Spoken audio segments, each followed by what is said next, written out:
안녕하세요. 애청자 여러분, 하태민 주식TV입니다. 개인 투자자들을 가정 사랑하는 방송, 기업을 알기 쉽게 소개해주는 방송, 하태민 주식TV입니다. 기업을 알면 알수록 주식 투자의 성공 확률은 높아진다. 당연한 얘기입니다.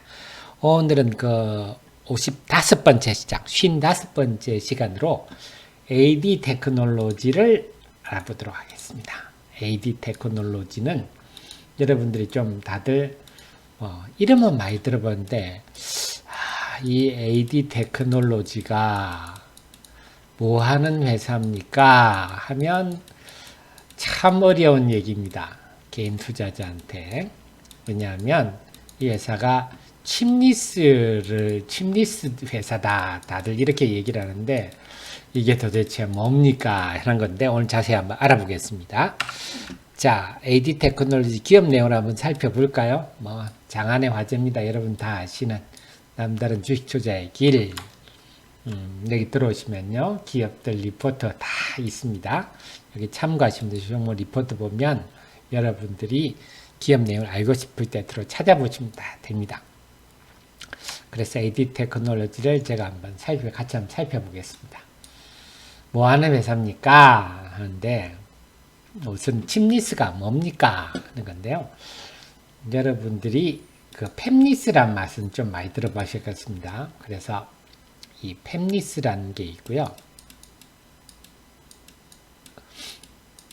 공장이 없다는 얘기예요. 대표적인 게 여러분 그 다음 여기 칩리스가 있고요. 여기 파운드리가 있습니다. 뭐가 이렇게 복잡합니까? 이게 반도체를 만드는 과정이다 보니 칩리스에서 실리콘 웍스 같은 게 대표적인 거죠. 그 외에 많습니다. 그 다음에 지니틱스 이런 회사도 있고요. 텔레칩스, 아나페스 이런 회사들 여러 가지 회사들이 상장사가 한 10개 내외 정도 있을 겁니다. 이쪽에서 공장 없이 반도체 칩을 설계를 합니다. 그런데 파운드리는 DB 하이텍 같은 경우거든요. 그래서 이 설계를 한 걸 말하는 반도체를 만들고, 예를 들면 좀 공테이프에 얘들이 만든 노래를 녹음해 준다 그럴까요? 그런데 바로 넘어갈 수 없는 게 그 중간에서 칩리스, 이게 디자인 하우스라고도 하는데요. 여기서 마스크도 만들고, 웨이퍼 마스크도 만들고, 중간에서 파운드리가 만들 수 있도록 옆에서 윤활유 같은 역할을 한다고 할까요? 그래서 칩리스가 이쪽에서, 그럼 칩리스가 그걸 마스크도 만들고 이것저것 해가지고 작업을 해서 파운드리 넘겨주면 파운드리가 얘들이 원하는 설계대로 칩을 만들어서 주는 겁니다. 그럼 이걸 받아서 이 팹리스 회사들은 공급하고 이렇게 하겠죠. 그런 구조군요. 그 중간에서 윤활유 같은 역할을 하는 게 칩리스나 디자인 하우스, 이게 AD 테크놀로지가 하는 일이군요. 이렇게 볼 수 있겠습니다. 그 양산 매출은 뭐냐? 처음에는 개발을 맡기거든요. 개발에 따른 돈 받지 않습니까? 그다음 만들어지면 대표적인 게 지금까지 했던 것들은요. SK 하이닉스에서 뭡니까? 메모리 반도체에 컨트롤러 IC를 설계를 해서 주면 여기서 아까 말씀 파운드리 중간 역할을 해서 전에는 대만의 TSMC에 갖다 줬습니다. 이 중간 역할을 한 거죠. AD 테크놀로지가. 그래서 TSMC에 만들어주면 그게 따라서 나오는 것들 개발 매출이 발생하고 양산 매출이 발생하는 이런 구조였거든요. 그렇습니다. 그랬는데 어떤 일이 벌어지느냐 한다면요. 계약을 해지했습니다. 이 때문에 주가가 폭락을 했었죠. 어떤 일이 벌어지죠? 2019년 말 이때죠. 그때 그런 일이 조짐들이 나타나니까 주가가 폭락을 해버린 거죠. TSMC하고 계약 해지된다더라. 이유는 모르면서. 자, 다시 보겠습니다. 그래서 그 이유가 뭐냐면 얘가 보니까요 삼성하고 일하려는 조짐이 첩보가 들어온 겁니다. 대만 TSMC가. 그래서 TSMC가 야, 너 확실히 해. 너 삼성하고 뭐 하는 거 아니야? 확실히 해. 했더니 맞아. 그래, 니들하고 이제 그만하자. 그동안 많이 묻다 아이가 해가지고 이제 계약을 해지했습니다. 그래서 하지만 기존에 이 MMC 이런 거 다 스마트폰도 가는 것들입니다. 기존에 하던 것들은 해야 되는데 설계했던 것 하는데 한 2, 3년 걸리니까요. 앞으로 한 2, 3년 정도는 기존의 하이닉스 거에서 뭐 일들은 됩니다. 그래서 그 매출은 유지가 된다. 그 삼성하고 도대체 뭐 하길래 이렇게 끝을 봤느냐 한다면요. 삼성이 지금 뭡니까? 시스템 반도체. 삼성이 시스템 반도체를 키우겠다. 우리가 흔히 말하는 비메모리 반도체라는 얘기입니다. 그 다음에 삼성이 또 파운드리도 삼성의 LSI 사업팀이 있습니다. 이게 이제 파운드리입니다. 파운드리. 요거 이제 파운드리 40 사업부. 요거는 그 삼성은 설계 시스템 반도체 설계도 하고 그래서 삼성이 이미지 센서라든지 또 이런 것들 휴대폰의 그 CPU 같은 역할을 어플리케이션 프로세서 같은 거는 삼성이 지금 이거는 다 시스템 반도 비메모리 반도체거든요. 이걸 다 설계를 하고 있습니다. 그리고 칩도 그래서 지금 7나노, 5나노 지금 한다는 거 아닙니까? 삼성은 지금 다 종합 반도체 회사니까요. 그래서 얘들이 해당하는 건 어떤 겁니까? 파운드리 앞단이었죠. 파운드리 사이트 앞단에서 누가 설계를 해오면 그걸 AD 테크놀로지를 받아서 마스크, 웨이퍼 마스크 만들고 해가지고 이쪽으로 넘겨주는 이런 역할을. 그러니까 삼성이 어쨌거나 시스템 반도체 앞으로 130조를 투자해서 TS 대만에 요거죠. 요거는 TSMC를 누르겠다. 이러는 거 아닙니까? 이 부분에 투자를 해서. 그러니까 지금 그 삼성이 지금은 대만의 TSMC가 워낙 압도적이지만 앞으로 이 부분이 크게 성장하겠구나. 그러면 AD 테크놀로지가 그 성장하는 쪽에 맨 앞단에 서는 회사가 되겠구나. 야, 성장성이 엄청나겠구나. 이런 이제 희망이 생긴 거죠. 그 바람에 주가가 그 다음에 이런 어마어마한 시세가 쫙 나버렸던 거죠. 이건 기대감입니다. 기대감. 미래에 대한 기대감.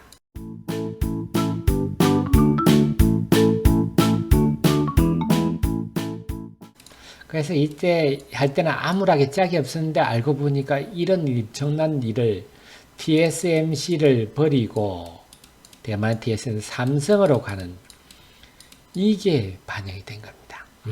그런 스토리가 있었군요. 그래서 지금 AD 테크놀로지는 이제 삼성의 맨 앞단에 서는 역할을 하는군요. 그러면서 SNS 테크놀로지를 인수를 했습니다. 6월 말까지 끝나는데 SNS 테크놀로지도 신생인데요. 신생인데 삼성에서 물건을 막 줘서 이것 좀 이상하다, 냄새가 난다. 이것 때문에 사실 대만에도 들킨 거거든요. 그래서 결국 100% 지분 40% 인수하기로 하고 6월 말까지 완료 예정입니다. 그래서 그런 공식적으로 앞으로 삼성 파운드리의 디자인 솔루션 파트너 역할을 해서 본격적으로 한다 하는 겁니다. 그래서 디자인 솔루션 파트너가 되면 어떤 일을 합니까? 하면 말씀드린 대로 제대로 된 전공정 설계업체가 등장한다. 이래 우리나라에 이 디자인 설계하는 회사가 드물거든요. 대만 이런 데는 굉장히 잘 발달되어 있습니다. 미국도 잘 발달되어 있는데 우리나라가 이쪽이 약해서 우리나라 시스템 반도체가 약하거든요. 그래서 기존에는 하이닉스의 컨트롤러 IC 정도만 했었는데 이제는 그런 차원이 아니라 로직 IC, 뭐 인텔의 CPU 같은 그런 좀 차원이 다른 컨트롤 메모리 들어가는 건 메모리는 뭡니까? 몸이 몸. 범용 제품 아닙니까? 이 시스템 반도체는 뭡니까? 머리입니다. 머리. 그래, 몸에서 하는 기술하고 이건 이 머리에서 하는 거하고는 차원이 다른 얘기죠. 달라지는군요. 그래서 2020년부터는 이제 7나노 공정 위주로 프로젝트가 벌써 진행된다. 그래서 우리나라는 이제 디자인 솔루션 파트너스가 하나텍 이 몇 개가 있다. 아르고는 요거는 이제 지금 여기서 AD 테크놀로지 인수한다 이런 얘기인데요.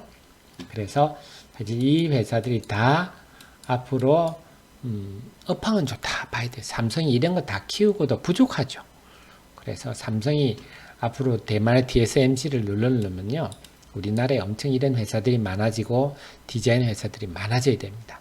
그들이 발전을 해야 시스템 반도체가 발전을 할 수 있거든요. 그동안은 그동안의 가장 큰 문제가 그게 안 돼서 그런 문제들이거든요. 지금은 팹리스 회사들 굉장히 다들 영세합니다. 힘들었어요, 그동안에. 그러다가 이제 삼성이 이런다니까 덕을 보고 있는데, 그런 위치군요. 근데 이번에 6월 4일 기준 유상증자 발표하는 바람에 이것 때문에 주가가 팍 꽂혔죠. 기관이 아주 삐져버렸습니다. 기관하고 사정에 얘기가 좀 없었던 것 같아요. 그래서 기관들이 매수를 하면서 팍 올라가는 판에 이렇게 막 기관들이 연이틀 매수하면서 막 세게 한번 가는데 이날 유상증자를 발표를 해버리니까 쾅 떨어져 버린 기관들이 아주 삐져가지고 팔아버려가지고 이러다가 다시 기관들이 지금 매수하고 있는 이런 양상이 벌어지고 있다. 이런 상황이고요. 그래서 이번 유상증자 금액들은 아직 확정은 아직 안 됐습니다. 발행가가 확정은 안 됐는데, 그래서 지금 이글램하고 두 개를 인수했거든요. 이글램 인수했고, SNS 테크놀로지스 상장사 아닙니다. 그래서 인수 비용, 그 다음에 운영 자금 할 때요, 이런 거 잘 보셔야 되는데, 웨이퍼를 대금을 먼저 지급해야 한다. 파운드리에 살 때. 그래서 먼저 사서 여기에다가 마진을 붙여가지고요, 여기 또 팹리스에 팔거든요. 지금 또 지위도 상당히 중요합니다. 그제 운전자금 필요합니다.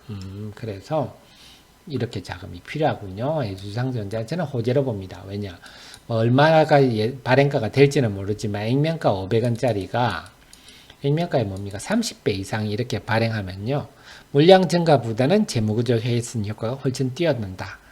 그래서 이 유상증자는 저는 좀 유상증자 받아볼 필요가 있다. 그래서 중기적으로 투자하는 분은 이 유상증자를 받아서 투자하는 것. 그래서 한 6개월 이상 보고 투자할 만하다. 저는 그렇게 관련 좀 말씀드리고 싶습니다. 그래서 이분의 1분기 실적이 나왔는데요. 매출이 많이 늘었습니다. 107% 늘고 영업이익도 많이 늘고 이랬습니다. 그래서 성장성이 돋보인다 하는 점. 또 중요한 것은 2021년 이런 게 더 중요합니다. 삼성으로 더 본격적이라는 이것들이 지금 반영되고 있다. 그래서 주가는 뭐라 그랬죠? 제가 미래를 현재화하는 게 주가다 그랬어요. 그래서 미래 성장성이 매우 중요합니다. 미래 성장성이 없는 주식은요, 현재 프리미엄을 주지를 않습니다. 자, 그러면 이걸 주가를 어느 정도 봐야 될까요? 한번 볼까요? 그럼 주가가 29,500원이면 이게 쌉니까?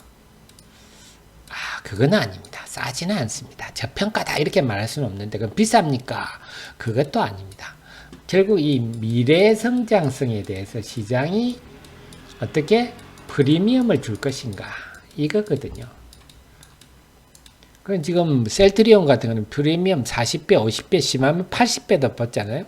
그 해주는 이거 미래 그만큼 성장할 것이다 하고 시장이 예상해 주는 거죠.